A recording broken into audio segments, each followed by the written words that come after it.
gözü görmedim, çaldın benden. Sürgün gibi çekmedim, kalmadı senden.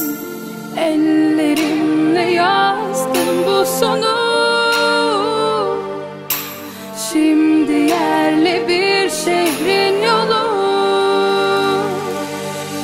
Gönlüme girdin ama son oldu yalancı, gül sevemem. Bin kere geldin ama hiç oldu yürekle yol çizemem.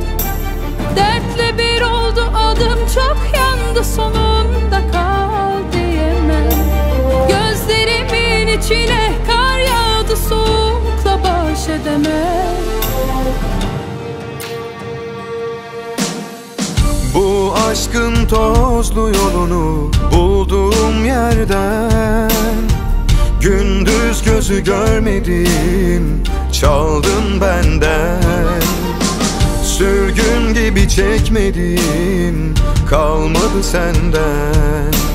Ellerimle yazdım bu sonu, şimdi yerli bir şehrin yolu.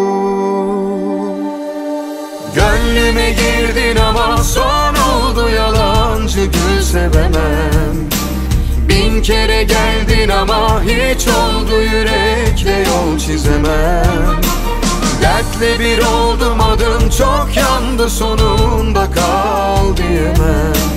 Gözlerimin içine kar yağdı, soğukla baş edemem.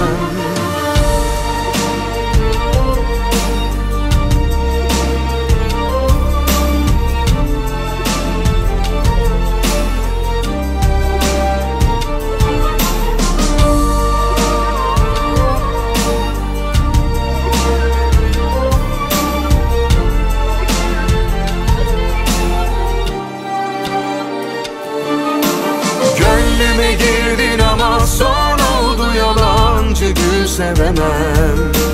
Bin kere geldin ama hiç oldu yürekle yol çizemem. Dertle bir oldum adım, çok yandı sonunda kal diyemem. Gözlerimin içine kar yağdı, soğukla baş edemem.